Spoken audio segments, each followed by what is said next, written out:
nga anong information yung meron ka. No? So, it's time to celebrate the fact that you don't fit in, no? Stand on your own 2 feet. No? So, sinasabi nga, no, wag ka nang magtago, no? Tumayo ka na, no? Or i-defend mo na, no? Kung ano man yung dapat mong i-defend, no? Something like that. Ayun yung nakikita ko rito na sinasabi ng inner self mo, no?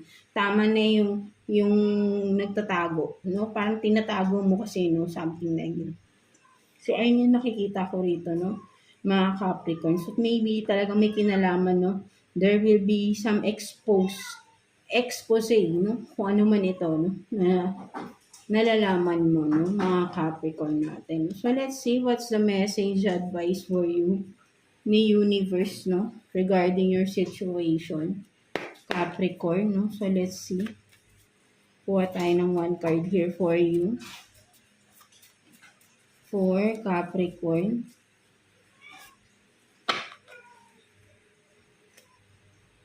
So, new start, fresh beginning, back to zero. No, so, yun nga, di ba kanina sabi ko sa'yo kanina with the death, no, may gusto kang tapusin, no, kasi may magsisimula nga, no. Ganun naman no, with the death, no, kapag kami tatapusin ka, may bagong simula ka. Of course, may bago kang sisimulan. That's why may tatapusin ka, no. So, may kinalaman pa rin to, no.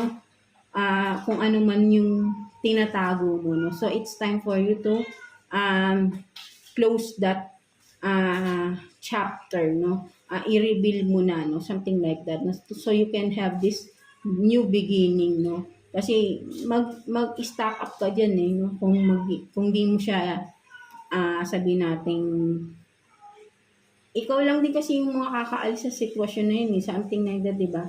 Kung hindi mo uumpisahan na gawin yung ano yung tama, forever kang nandyan sa sitwasyon, no? Ikaw din yung nakokonsensya kung ano man yan, di ba? So, it's okay for you to back to zero, no? Parang nagwo-worry ka, ano yung magiging future or ahead of you kapag ka in-expose mo to kung ano man ito, right? No, mga Capricorn natin, parang nagwo-worry ka, no? I think may kinalaman to sa batas with the justice, no? Kung ano man yan, right? Na parang nag-iisip ka kasi kung anong mangyayari sa'yo, no? Nagwo-worry ka sa sarili mo once you expose this information, no? Something like that, no? But then, nakikita ko rito, you will have this new beginning, no? Fresh beginning. Once you totally, sabihin natin, i-end na tong burden na meron sa'yo, no? Na nasa sa'yo, no? Kasi ikaw lang din makakaalis